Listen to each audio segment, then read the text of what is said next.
Assalamualaikum warahmatullahi wabarakatuh. Innal hamdalillah nahmaduhu wa nasta'inuhu wa nastaghfiruh wa na'udzu billahi min shururi anfusina wa sayyiati a'malina. May yahdihillahu fala mudilla lahu wa may yudlil fala hadiya lahu. Ashhadu an la ilaha illallah wahdahu la syarika lah wa ashhadu anna Muhammadan abduhu wa rasuluh.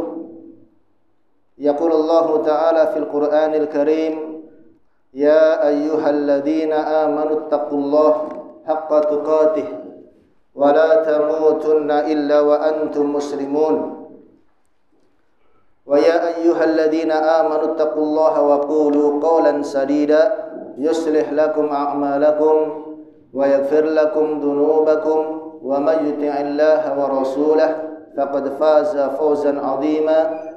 Amma ba'du, fa inna asdaqal hadithi kitabullah wa khairal hadi Muhammadin sallallahu alaihi wasallam wa syarral umuri muhdatsatuha fa inna kulla muhdatsatin bid'ah wa kulla bid'atin dhalalah wa kulla dhalalatin finnar.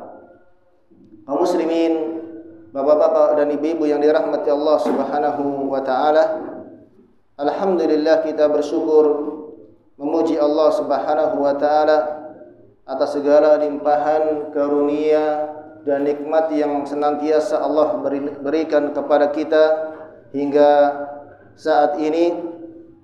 Allah Subhanahu wa taala berikan kita taufik untuk bisa kembali berkumpul, berduduk di majelis ilmu ini untuk meraih keridhaan Allah Subhanahu wa taala, menggali, mempelajari warisan Rasulullah sallallahu alaihi wa ala alihi wasallam. Semoga Allah Subhanahu wa taala senantiasa menambahkan kepada kita hidayahnya, taufiknya, dan ilmu yang bermanfaat serta amal-amal yang soleh. Kaum muslimin wal muslimat yang dirahmati Allah Azza wa Jal, di kesempatan ini kita lanjutkan kembali pembahasan dari kitab Khudh Aqidataka minal kitabi wa sunnatis sahihati.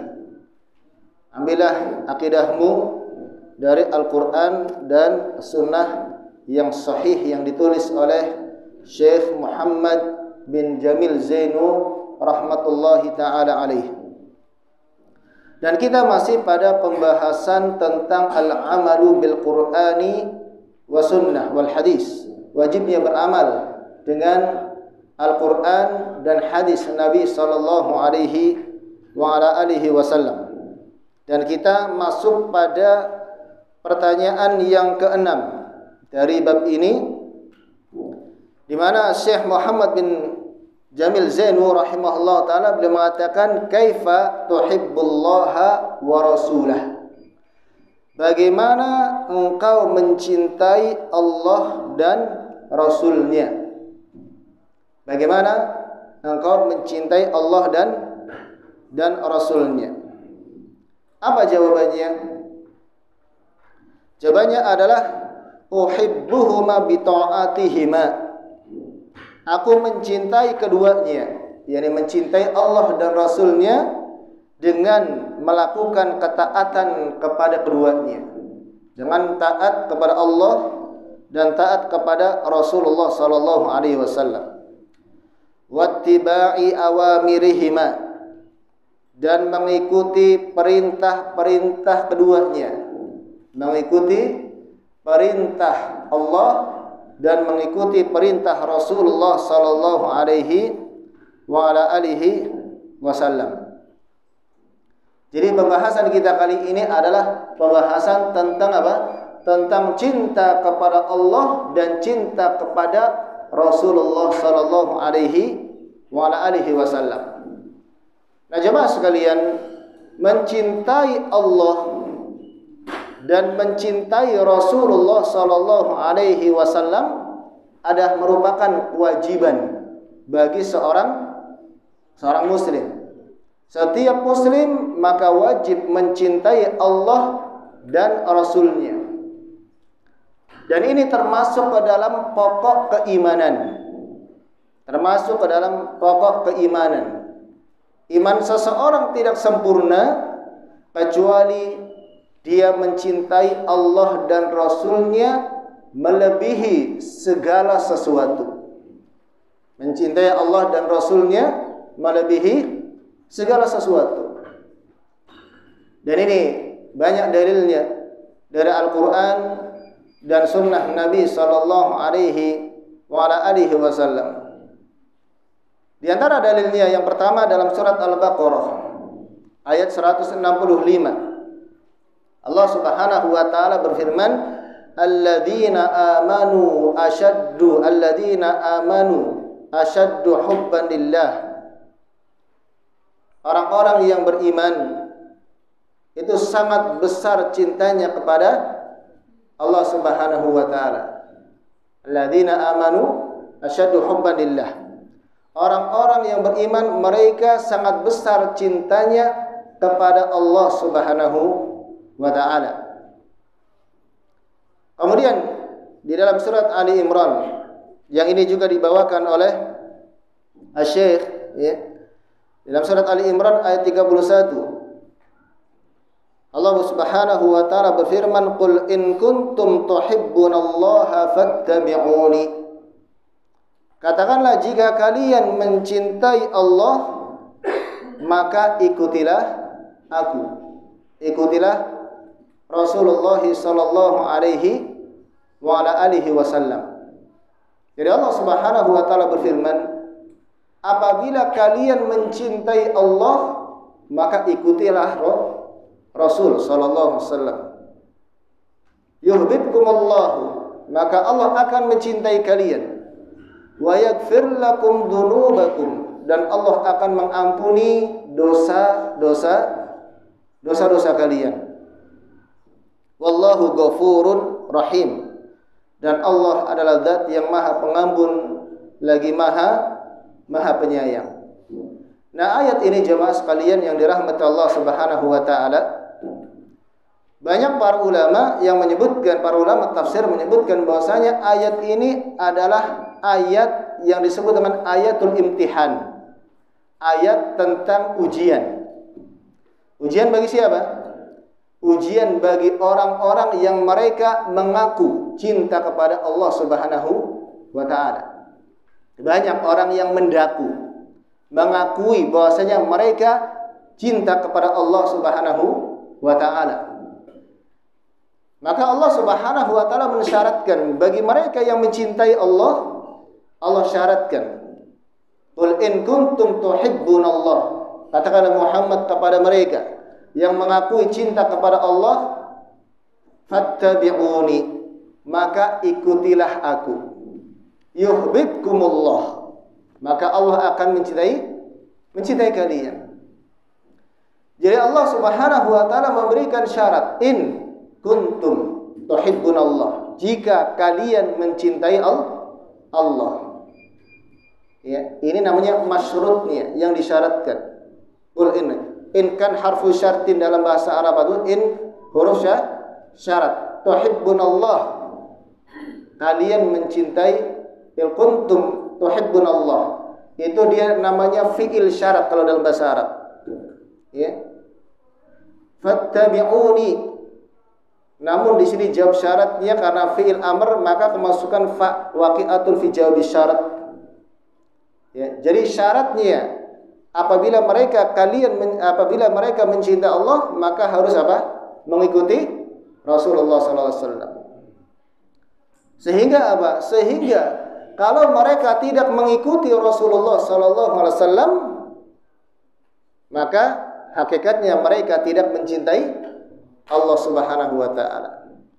Kalau mereka tidak mengikuti Rasulullah sallallahu alaihi wasallam maka cinta mereka palsu, meskipun mereka ucapkan dengan lisan mereka. Dan Allah Subhanahu wa taala tidak akan mencintai mereka. Namun sebaliknya apabila mereka mencintai Rasul, mengikuti Rasulullah sallallahu alaihi wasallam, maka itulah cinta yang sebenarnya kepada Allah Subhanahu wa taala. dan mereka akan dicintai oleh Allah Subhanahu wa taala dan akan diampuni dosa-dosa mereka, kata Allah Subhanahu wa taala. Makanya para ulama tafsir banyak yang mengatakan, di antaranya Al-Imam At-Tabari. Al-Imam At-Tabari rahimahullah taala dalam tafsirnya beliau mengatakan ay qul lahum ya Muhammad. Makna ayat ini adalah katakan kepada mereka wahai Muhammad, in kuntum shadiqina fi da'wakum, jika kalian jujur di dalam pengakuan kalian annakum tuhibbunallah, bahwa kalian mencintai Allah, fattabi'uni, maka katakan kepada mereka, ikutilah aku, ikutilah Rasul sallallahu alaihi wasallam. Fa inna ittiba'i dalilun mahabbatillah, karena sesungguhnya mengikuti Rasulullah SAW adalah dalil, bukti kecintaan kalian kepada Allah Subhanahu wa taala. Wallahu yujazikum bi an yuhibbakum wa yaghfir lakum dzunubakum, dan Allah akan membalas kalian dengan balasan yang sama. Allah akan mencintai kalian dan Allah akan ampuni dosa kalian. Ini balasan yang sama, jazaan wifaqo. Ketika seorang hamba dia mencintai Allah Subhanahu wa taala dengan cinta yang sebenarnya, bukan cinta pengakuan saja, cinta hanya dalam bibir saja, ya, tidak direalisasikan dengan amalan-amalan perbuatan, ya. Maka ya, balasan bagi orang yang mencintai Allah adalah Allah mencintai mereka. Cinta dibalas dengan cinta. Itulah di dalam Islam, bahwa setiap amal perbuatan akan mendapatkan balasan yang sama, setimpal. Mendapatkan balasan yang setimpal, baik amalan kebaikan maupun amalan keburukan. Setiap orang yang beramal kebaikan pasti akan dibalas dengan kebaikan minimal yang sama. Begitu juga orang yang melakukan amalan keburukan pasti akan dibalas dengan keburukan yang sama dan tidak lebih. Tidak lebih. Kemudian ayat yang lainnya, dalil dari hadis Nabi sallallahu alaihi wasallam tentang cinta kepada Rasulullah sallallahu alaihi wasallam. Dalil dari Nabi sallallahu alaihi wasallam di antaranya adalah sabda Nabi sallallahu alaihi wasallam di dalam riwayat Al-Imam Al-Bukhari dan Muslim. Nabi bersabda, la yu'minu ahadukum hatta akuna ahabba ilaihi min walidihi wa waladihi wan nasi ajma'in. Tidak sempurna keimanan salah seorang di antara kalian sampai aku lebih dia cintai dari orang tuanya, dari anaknya, dan dari seluruh manusia. Nah, hadis ini Nabi sallallahu alaihi wasallam menyebutkan bahwasanya syarat sempurnanya iman adalah yang pertama cinta kepada Nabi sallallahu alaihi wasallam. Kemudian kecintaan kepada Nabi sallallahu alaihi wasallam harus di atas atau harus melebihi cinta seorang hamba kepada ayahnya, kepada anaknya, kepada seluruh manusia, kepada hartanya. Karena dalam Al-Qur'an Allah Subhanahu wa taala menfirmankan, ya, qul in kana aba'ukum wa abna'ukum wa ikhwanukum wa azwajukum wa asiratukum wa tijaratun takhshawna kasadaha wa amwalun iftaraqtumuha wa masakinu tardawnaha ahabba ilaikum minallahi wa rasulih. Katakanlah wahai Muhammad kepada orang-orang, apabila ayah-ayah kalian, anak-anak kalian, kemudian saudara-saudara kalian, istri-istri kalian, harta-harta kalian yang kalian cintai, kemudian tijaratun, perdagangan yang kalian takutkan kerugiannya, dan juga rumah-rumah tempat tinggal yang kalian sukai, kalian ridhoi, lebih kalian cintai daripada Allah dan Rasulnya. Jadi kecintaan kita kepada Allah dan Rasulnya harus melebihi kecintaan kita atau di atas kecintaan kita kepada orang tua, kepada anak-anak, kepada harta, kepada istri kita. Bahkan kata Nabi sallallahu alaihi wasallam, kecintaan kita kepada Allah dan Rasulnya harus melebihi kecintaan kita kepada diri kita sendiri. Oleh karena itu jemaah sekalian dirahmati Allah, ketika kita mencintai anak kita, maka cintanya jangan berlebihan, tetapi cinta sewajarnya. Karena kalau cinta kepada anak berlebihan bagaimana? Segala sesuatunya akan diberikan tanpa melihat syariat atau tidak disyariatkan. Ketika kita mencintai istri kita, cintailah sewajarnya, sesuai dengan batasan Allah dan Rasulnya. Ada yang cinta kepada istrinya sampai mati, dusta kan? Ya.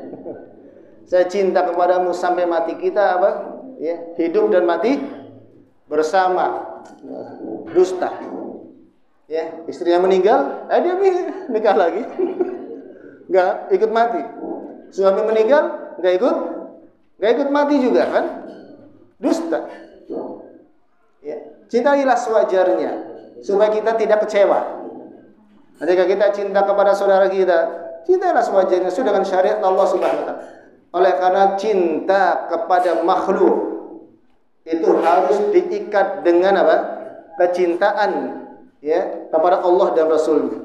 Mencintai anak karena Allah, mencintai istri karena Allah, mencintai saudara karena Allah Subhanahu wa taala.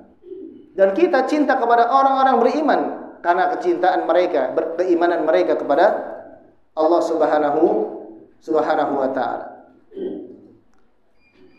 Maka kemudian jemaah sekalian dirahmati Allah Subhanahu wa ta'ala, kecintaan kepada Allah dan Rasulnya itu bukan hanya sekedar pengakuan dengan lisan. Kan banyak orang yang mengaku cinta, terutama pada bulan-bulan ini, mengaku cinta kepada Rasul sallallahu alaihi wasallam. Mereka mengatakan saya cinta kepada Rasul dengan melakukan perayaan setahun sekali. Itu bentuknya Maulid Nabi. Ini kedengaran sambil luar, Pak. Hampir geruduk.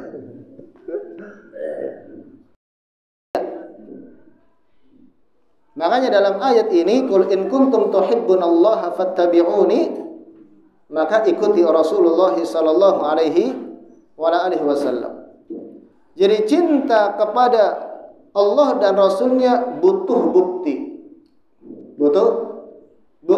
Baik amalan, berupa bukti amalan dan mengikuti Nabi sallallahu alaihi wasallam. Kita lihat bagaimana orang-orang yang mereka mengaku cinta kepada Nabi sallallahu alaihi wasallam tidak mentaati Rasulullah sallallahu alaihi wasallam, tidak mengikuti sunnah-sunnah Nabi sallallahu alaihi wasallam, tidak menjalankan apa yang diperintahkan dan disunnahkan Nabi sallallahu alaihi wasallam. Bahkan banyak mereka melakukan perkara-perkara yang tidak dicontohkan oleh Nabi sallallahu alaihi wasallam. Lihat bagaimana orang yang mengaku cintanya hanya setahun sekali. Dan mereka buktikan dengan menyelisihi Rasulullah sallallahu alaihi wasallam. Mereka tidak wanitanya tidak melaksanakan perintah Allah dan Rasulnya, tidak berhijab. Berhijab kalau ya pengajian, ya, kalau sholat. Di luar itu mereka tidak berhijab. Di antara mereka ya, juga tidak menjalankan sunnah Nabi SAW yang laki-laki memelihara jenggot, memotong tumis. Itu bagian daripada sunnah Rasulullah SAW, bahkan sunnah wajibah, sunnah yang wajib. Di antara mereka masih ada yang isbal, menjulurkan celananya atau kainnya melebihi mata kaki. Padahal itu dilarang oleh Rasulullah SAW. Banyak di antara mereka yang tidak mau menuntut ilmu agama. Padahal kata Nabi SAW, talabul ilmi faridatun ala kulli muslim. Tidak. Bahkan di antara mereka juga tidak melakukan ya salat sunnah rawatib yang dilakukan oleh Nabi SAW, yang diajarkan oleh Nabi SAW. Padahal ya keutamanya sangat besar. Mereka tidak berpuasa dengan puasa-puasa yang disyariatkan, tapi melakukan puasa-puasa yang tidak disyariatkan. Oleh karena itu, cinta kepada Allah bukan hanya di lisan, tetapi membutuhkan bukti yang jelas dari seorang hamba berupa apa? Berupa amalan. Dan juga mengikuti contoh Rasulullah sallallahu alaihi wasallam. Nah, faedah dari ayat tadi bahwa cinta kepada Allah bukan hanya klaim semata, pengakuan semata, tetapi harus dibuktikan dengan amalan dan mengikuti Nabi sallallahu alaihi wasallam.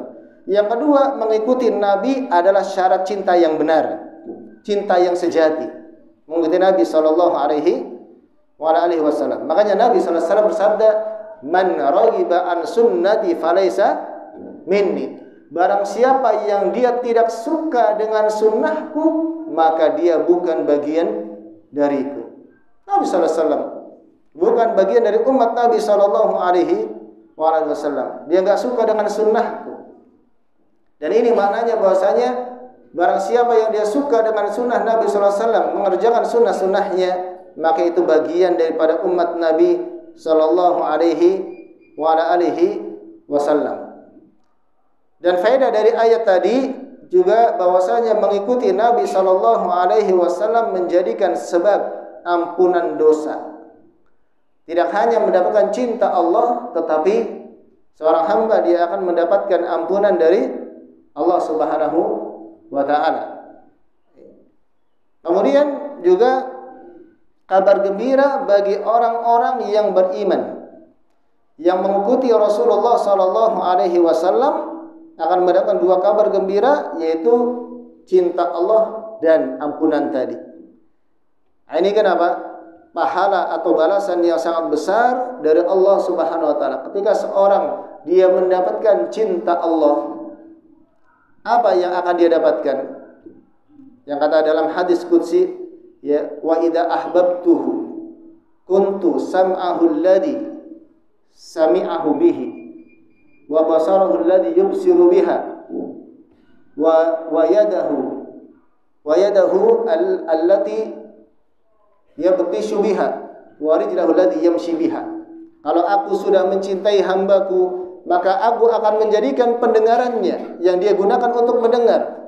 Aku akan menjadikan pandangannya yang dia gunakan untuk memandang. Aku akan menjadi tangannya yang digunakan untuk ya beramal. Dan aku akan menjadi kaki yang dia gunakan untuk melangkah. Dan itu adalah wali Allah Subhanahu wa taala.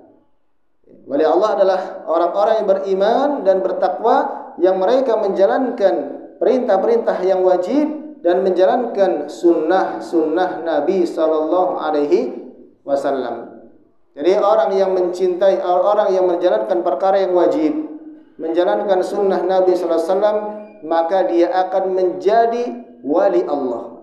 Dan wali Allah itu adalah orang-orang yang dicintai oleh Allah Subhanahu wa taala. Dan jelas ya jamaah sekalian yang dirahmati Allah Subhanahu wa taala, bagaimana sih kita ya, yang kata beliau ini, bagaimana kita mencintai Allah dan Rasulnya? Yang pertama adalah mencintai keduanya dengan melakukan ketaatan kepada Allah dan Rasulnya. Ini sudah sangat jelas. Taat kepada Allah dan Rasulnya. Dan ini juga bagian daripada makna syahadat la ilaha illallah dan juga syahadat Muhammad Rasulullah sallallahu alaihi wasallam. Kalau seandainya seorang dia mengamalkan apa yang dia ucapkan ketika mengucapkan syahadat la ilaha illallah, asyhadu an la ilaha illallah, dan juga asyhadu anna Muhammadan Rasulullah, maka pada hakikatnya dia telah mencintai Allah dan Rasulnya. Syahadat la ilaha illallah maknanya adalah al-istislamu lillahi bitauhid wal inqiyadu lahu bita'ah wal bara'atu minasyirki wa ahlihi, yaitu berserah diri kepada Allah Subhanahu wa taala dengan mentauhidkannya, tidak melakukan kesyirikan. Wal inqiyadu lahu bita'ah, tunduk kepada Allah dengan melakukan ketaatan. Segala yang diperintahkan dijalankan, segala yang diharamkan dia tinggalkan. Wal bara'atu minasyirki wa ahlihi, dan berlepas diri dari kesyirikan, tidak melakukan kesyirikan, dan juga dari pelaku kesyirikan. Berlepas diri, jangan bersahabat dengan pelaku-pelaku kesyirikan. Jauhi orang-orang yang melakukan kesyirikan supaya tidak kena syubhatnya, supaya tidak kena adab dengan orang-orang melakukan kesyirikan. Dan itu sebagai bukti cinta kepada Allah Subhanahu wa taala, menjauhi orang-orang yang berbuat kesyirikan. Adapun syahadat anna Muhammadan Rasulullah adalah ta'atuhu fima amara, mentaati apa yang Rasul perintahkan. Yang banyak, ya. Kemudian wajtinabuhu ma nahaa anhu wa tasdiquhu fima akhbar, membenarkan apa yang dikabarkan oleh Nabi sallallahu alaihi wasallam. Dan yang ketiga adalah ijtinabu ma nahaa anhu wa zajar, menjauhi segala yang dicela dan diperingatkan oleh Rasulullah sallallahu alaihi wasallam. Dan yang keempat adalah wa alla yu'badallahu illa bima syara'a, tidak melakukan ibadah kecuali dengan apa yang Allah syariatkan melalui Rasulullah sallallahu alaihi wasallam. Jadi ketika seorang dia mencintai Allah dan Rasulnya, yang pertama menjadikan sunnah Nabi sallallahu alaihi wasallam sebagai rujukan dalam setiap urusan. Dalam ibadah, ya, kita menjadikan apa? Sunnah Nabi sallallahu alaihi wasallam. Kita kembali kepada hadis Nabi sallallahu alaihi wasallam. Dalam hal akhlak juga apa? Sesuai dengan sunnah Nabi sallallahu alaihi wasallam. Dalam hal muamalah, ya, juga harus sesuai dengan sunnah Nabi sallallahu alaihi wasallam. Dan ini perintahnya dari Allah apa? Kata Allah, wa ma kana lil mu'minin wala mu'minatin idza qadallahu wa rasuluhu amran an yakuna lahumul khiyaratu min amrihim. Tidak sepatutnya bagi seorang mukmin laki-laki dan mukmin perempuan apabila Allah dan Rasulnya sudah menetapkan suatu ketetapan dalam sebuah urusan, dia mengikuti, memiliki pilihan yang lain yang tidak sesuai dengan ketetapan Allah dan Rasulnya. Maka kaum muslimin yang mencintai Allah dan Rasulnya, maka setiap urusan kehidupannya, baik dalam ibadahnya, dalam akhlaknya, muamalahnya, dan yang lainnya, dia ukur dengan apa? Dengan Al-Quran dan Sunnah Nabi Sallallahu Alaihi Wasallam. Nah, hidup kita diatur. Hidup kita, hidup seorang muslim mukmin itu diatur oleh Al-Quran dan Sunnah. Nggak boleh keluar dari Al-Quran dan Sunnah Nabi Sallallahu Alaihi Wasallam. Kemudian juga diantara bentuk bukti dan cinta seorang hamba kepada Allah dan Rasulnya, memperbanyak salawat kepada Nabi sallallahu alaihi wasallam sebagai tanda cinta. Memperbanyak salawat atas Nabi sallallahu alaihi wasallam. Bagaimana salawatnya?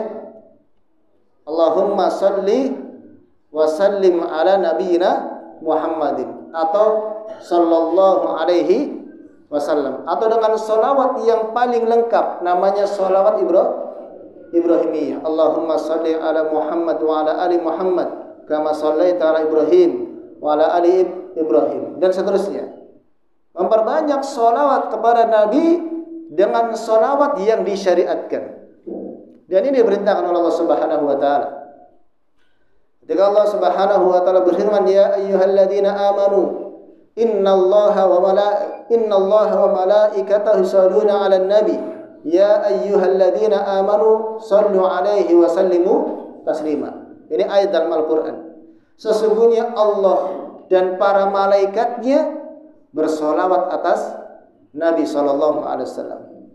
Wahai orang-orang yang beriman, bersolawatlah dan ucapkan salam kepada Nabi sallallahu alaihi wasallam.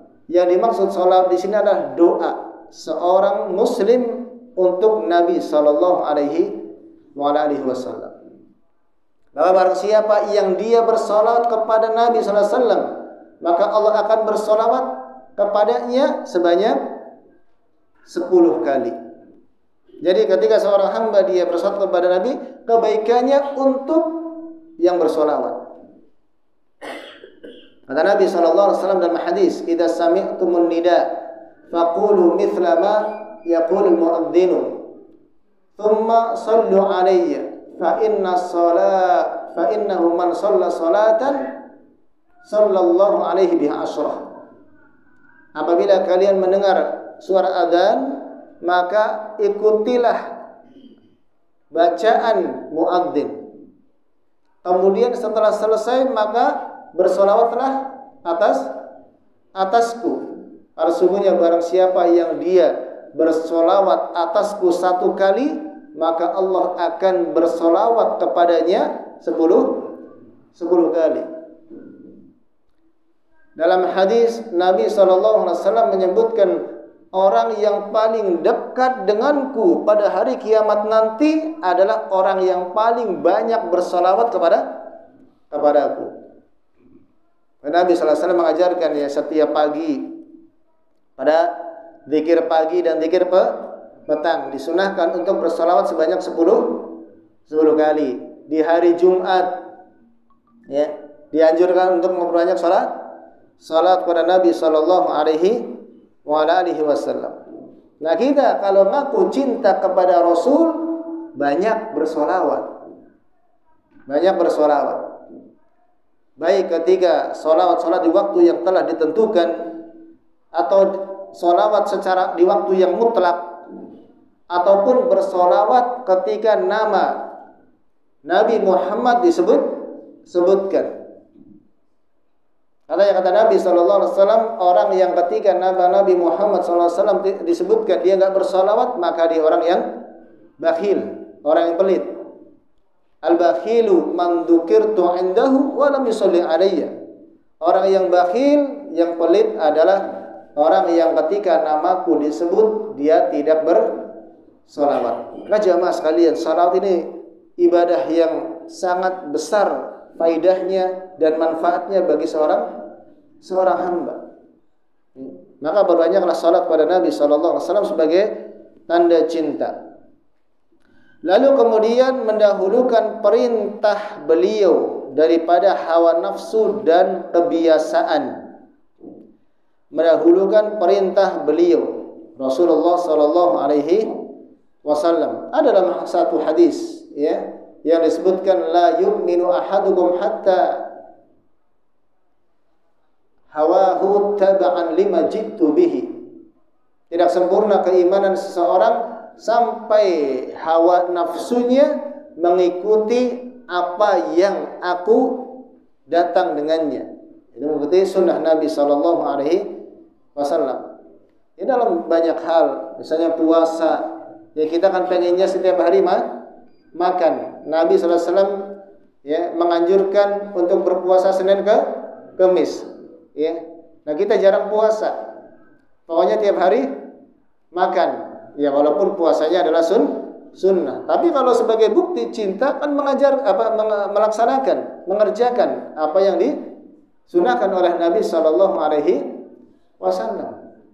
Maka kadar kecintaan seorang kepada Rasul itu beda-beda pasti. Semakin banyak dia menjalankan sunnah Nabi, maka semakin cinta dia kepada Nabi sallallahu alaihi wasallam. Kalau dia cinta kepada Nabi, maka kecintaan Allah kepadanya semakin besar.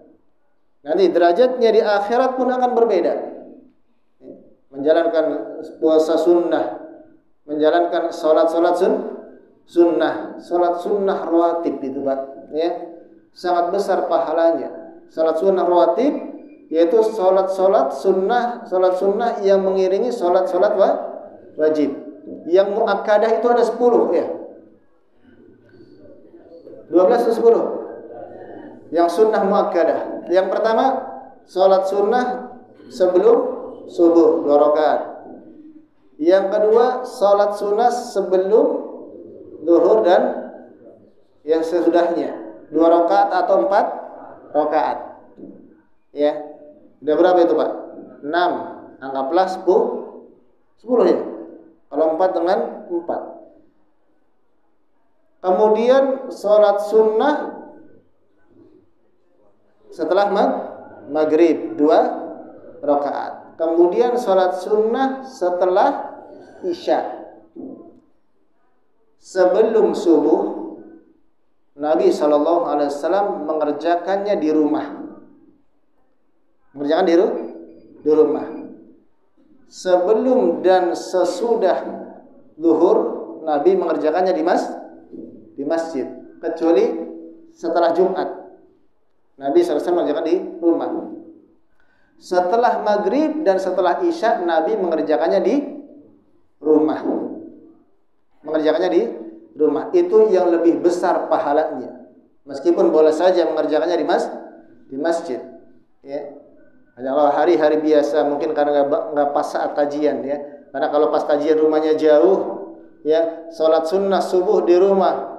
Ya enggak sampai subuhnya ketemu jamaah. Nabi SAW mengerjakan salat subuh sebelum sunnah sebelum subuh 2 rakaat di rumahnya. Begitu juga ba'da maghrib, ba'da isya di rumahnya. Begitu juga ba'dal Jumat, setelah Jumat. Kata Nabi SAW, salatul rajuli fi baitihi afdalu min salatihi fil masjidi illa al-maktubah. Salat seseorang di rumahnya itu lebih utama daripada salat di masjid kecuali yang wajib. Karena kalau salat di rumah itu apa? Lebih terhindar dari riya. Dari riya. Kemudian menjaga sunnah dalam ibadah dan muamalah dan akhlak. Menjaga sunnah, tadi sunnah apa saja dalam salat sunnah rawatib, ya. Kemudian kalau bisa salat tahajud, sebaik-baik salat setelah salat wajib adalah salat tahajud, salat witir. Dalam puasa, ini banyak puasa yang bisa diamalkan yang muakkadah, ya. Senin Kamis, kalau bisa kalau bisa sehari puasa, sehari berbuka. Puasa Nabi Daud. Kalau tidak bisa, maka sepekan 2 kali, Senin, Kamis. Kalau tidak bisa sepekan 2 kali, sebulan 3 kali. Puasa ayyamul bid. Kalau enggak bisa sebulan 3 kali, ya setahun berapa kali? Ada beberapa kan? Ya. Ya minimal 2 kali. Apa? Puasa Arafah dan puasa Asyura. Puasa Asyura. Ya. Itu Pak, jemaah sekalian. Kemudian dalam masalah muamalah, ya, menjaga sunnah di dalam masalah muamalah baik dalam jual beli. Jauhkan kita dari perkara riba. ngaku cinta kepada Allah, cinta kepada Rasul, tapi masih makan riba, masih bermuamalah dengan muamalah riba. Ya. Lalu bagaimana? Dosa besar riba. Dosa yang sangat besar. Sudah diperingatkan oleh Nabi sallallahu alaihi wasallam. Ya. Ijtanibus sab'al mubiqat, jauhilah oleh kalian 7 dosa yang membinasakan. Di antaranya adalah aklur riba, makan riba. Nabi sallallahu alaihi wasallam melaknat orang yang memakan riba, memberi makan riba, dan juga penulisnya dan 2 saksinya. Mereka adalah sama. Dan ini ya, banyak orang yang mungkin ya, orang muslim ya, awam terutama, mereka meyakini bahwa zina itu dosa, minum khamr itu dosa, tapi riba boleh. Riba boleh. Bahkan ada orang sudah ngaji, dia pengusaha, masya Allah, ngajinya kepada ustaz. Tapi kalau dalam masalah riba dia nggak ambil, nggak ikuti. Jual beli emas misalnya, nggak dia ikuti. Kenapa? Ikutin hawa nafsunya.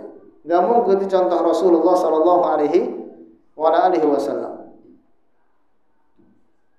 Kemudian di dalam masalah akhlak, berakhlak dengan akhlak Rasul Sallallahu Alaihi Wasallam yang banyak diajarkan. Kalau kita ingin melihat ya bagaimana akhlak Nabi Sallallahu Alaihi Wasallam, baca kitab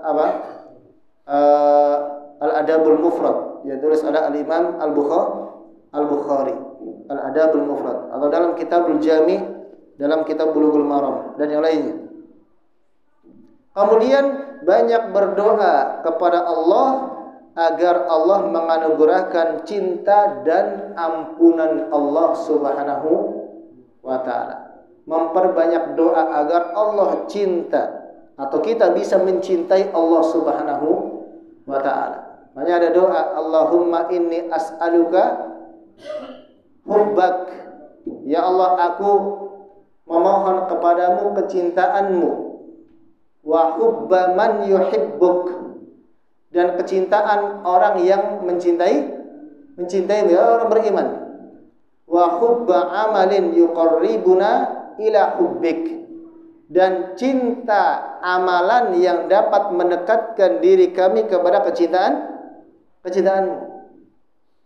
Allahumma inna as'aluka fi'lal khairat wa tarkal munkarat wa hubbal masakin wa hubbak wa hubba man yuhibbuk wa hubba amalin yuqarribuna ila hubbik. Ya Allah, aku memohon kepadamu agar bisa melakukan perbuatan-perbuatan yang baik, meninggalkan perbuatan-perbuatan mungkar, dan aku memohon kepadamu kecintaanmu, juga kecintaan orang-orang yang mencintaimu, orang-orang yang beriman, dan kecintaan terhadap amalan yang dapat mendekatkan diri kepada kecintaanmu. Ya. Banyak berdoa demikian. Jadi selain kita berusaha agar kita menempuh jalan sebab untuk mendapatkan kecintaan kepada Allah dengan melakukan segala amalan yang diperintahkan, menjauhi yang dilarang, ya, dan juga mengikuti sunnah Nabi Sallallahu Alaihi Wasallam, maka kita banyak berdoa kepada Allah Subhanahu wa Ta'ala.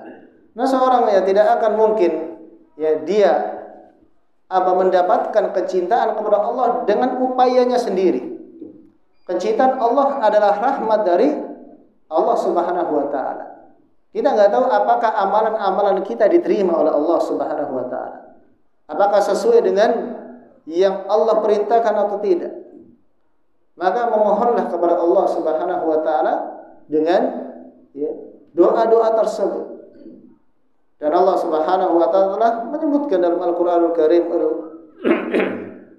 dalam Al-Qur'an, ya, wa idza sa'alaka ibadi fa inni qaribun ujibu da'watad da'i idza da'an. Dan apabila hambaku bertanya kepada Muhammad, katakanlah bahwa aku dekat, aku aku mengabulkan, memperkenankan doa seorang hamba yang berdoa kepadaku. Dan doa ini kan punya syarat-syaratnya agar diterima oleh Allah Subhanahu wa taala. Ada adab-adabnya. Syarat doanya diterima apa, Pak? Yang pertama, ikhlas kepada Allah Subhanahu wa taala ketika berdoa. Ya. Kemudian yang kedua, ittiba, ya. Mana ittiba dalam berdoa? Yang pertama, ikhlas kepada Allah Subhanahu wa taala. Kemudian menjauhi apa? Makanan yang haram, pakaian yang haram, minuman yang haram. Ya. Kalau seorang dia masih makan haram, pakai pakaian haram, minum minuman haram, dia berdoa ya dalam keadaan kondisi ya mungkin diterimanya atau dikabulkannya doa, maka doanya nggak akan dikabulkan. Sebagaimana sabda Nabi Shallallahu Alaihi Wasallam. Kemudian juga tidak tergesa-gesa di dalam ya, berdoa. Artinya tidak tergesa-gesa agar doanya itu segera dikabulkan. Harus terus berdoa kepada Allah Subhanahu wa taala. Kemudian juga di antara adabnya ya adalah di waktu-waktu yang mustajab. Apa saja waktu yang mustajab?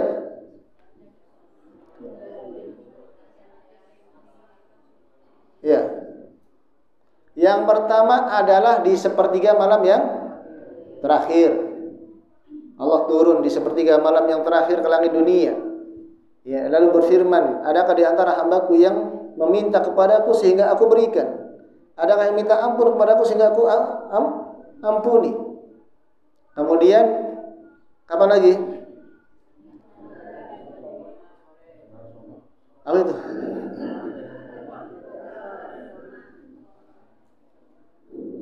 Ketika dalam keadaan puasa ya, kata Nabi SAW, ketika dalam keadaan sedang berpuasa, ketika dalam keadaan safar, kata Nabi SAW, ketika turun hujan, ya, kemudian di antara adzan dan iqamah, terus apa lagi? Ya, setelah asar di hari Jumat. Walaupun ada khilaf di antara ulama, tapi yang kuat adalah setelah apa?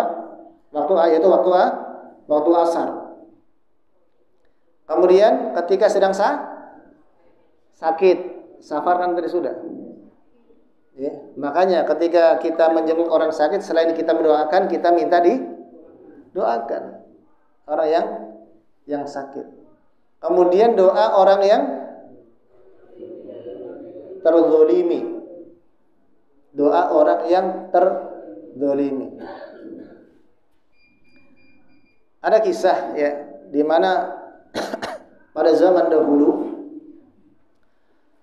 yaitu pada zaman tabi'in, di mana orang-orang Irak ya, itu masyarakat Irak itu selalu mendoakan kejelekan kepada pemimpinnya. Karena pemimpinnya Pak, orangnya keras. Kalau pemimpinnya melakukan perbuatan ya menindas masyarakatnya, maka didoakan, masyarakat mendoakan kejelekan. Sehingga apa? Sehingga pemimpinnya berakhir dengan apa? Hidup mati dalam keadaan mengenaskan. Mengenaskan. Mereka enggak demo. Enggak menggulingkan, enggak. Didoakan. Karena mereka didolimi, dan doa orang yang didolimi akan dikabulkan. Orang yang banyak membunuh para ulama, pembunuh berdarah dingin, dilaknat oleh para ulama, membunuh Abdullah bin Zubair, seorang sahabat dibunuh.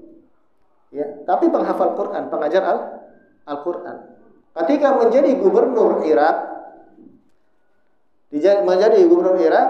maka dia tahu bahwasanya penduduk Irak itu mereka suka mendoakan kejelekan buat pemimpin. Maka Hajjaj bin Yusuf ini ketika mulai memerintahkan kepada penduduknya untuk membawa telur. telur untuk dikumpulkan. Masing-masing masyarakat warga bawa telur, lalu dikumpulkan jadi satu di satu tempat. Ketika sudah dikumpulkan, setelah itu Hajjaj bin Yusuf memerintahkan mereka untuk mengambil telurnya lagi, telurnya lagi. Nah, ketika mereka berdoa kejelekan kepada Hajjaj bin Yusuf, maka doanya tidak dikabulkan oleh Allah. Kenapa? Karena mereka telah mengambil telurnya orang lain. Karena ketika dikumpulkan kan nggak ngambil telurnya sendiri-sendiri, sudah tercampur, sudah tertukar. Dia nggak ngambil telurnya sendiri, tapi telurnya orang lain, sehingga mereka berbuat dosa, mengambil makanan yang haram, sehingga doanya nggak dikabulkan. Maka kalau dibolehkan orang yang dia terzalimi mendoakan keburukan kepada orang yang berbuat zalim. Makanya Nabi SAW mewanti-wanti kepada Mu'adz bin Jabal ketika mengutus beliau ke Yaman untuk menjadi dai di sana, mengajarkan mereka tauhid, mengajarkan salat, mengajarkan zakat, dan dipesan Rasulullah SAW adalah wattaqi da'watal madlumi fa innahu laisa bainahu wa bainallahi hijabun. Dan hati-hatilah kamu terhadap doanya orang yang dizalimi, karena sungguhnya tidak ada penghalang antara doa tersebut dan antara Allah Subhanahu wa Ta'ala. Artinya apa? Doa orang yang terzalimi itu akan dikabulkan. Kalau masyarakat misalnya dizalimi, dibolehkan untuk mendoakan pemimpinnya, tapi doanya doa kebaikan. Jadi Imam Ahmad beliau mengatakan, kalau seandainya saya punya satu doa yang Allah kabulkan, maka aku akan doakan kebaikan untuk pemimpin jamaah sekalian. Untuk pemimpin doakan. Allahumma aslih wulata umurina, ya Allah perbaikilah pemimpin kami. Dengan mendoakan, bukan dengan demonstrasi, bukan dengan merusak. Ini perbuatan dosa, dan pasti hasilnya tidak akan lebih baik. Berapa banyak orang yang menginginkan kebaikan tetapi dia tidak mendapatkannya. Kenapa? Salah di dalam melakukannya. Salah. Kam min muridin lil khairi lan yusibah, kata Abdullah bin Mas'ud. Berapa orang yang menginginkan kebaikan tapi dia tidak mendapatkannya karena caranya salah. Kita lihat bagaimana dahulu reformasi tahun 98. Karena apa? Korupsi kan. KKN, korupsi, kolusi dapat itu kan dituntut. Sampai kemudian terjadi apa? Pemberontakan, penjarahan, pengerusakan di mana-mana. Berharap kalau seandainya pemerintahnya berganti, kemudian apa? Kondisi lebih baik. Nah sekarang, apakah korupsi hilang? Iya. Kenapa? Caranya salah. Dari kita apa? Kita belajar menuntut ilmu.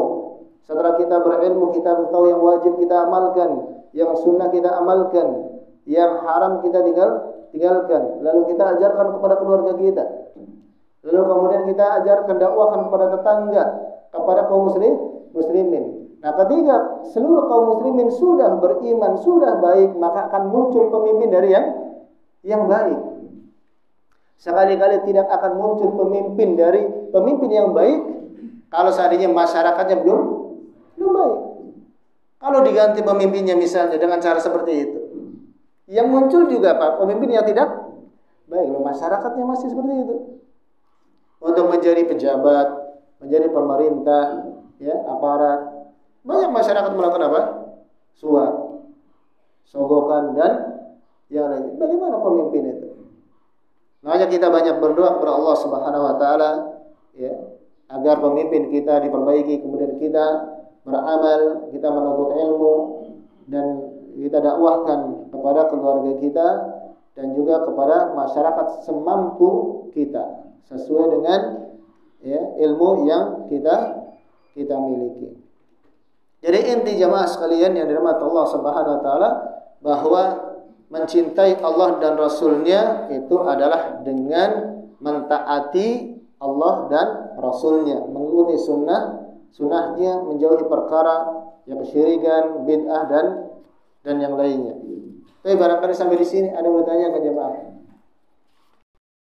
Aqulu qouli hadza wa sallallahu ala nabiyyina Muhammadin wa akhiru da'wana alhamdulillahi rabbil alamin. Wassalamualaikum warahmatullahi wabarakatuh.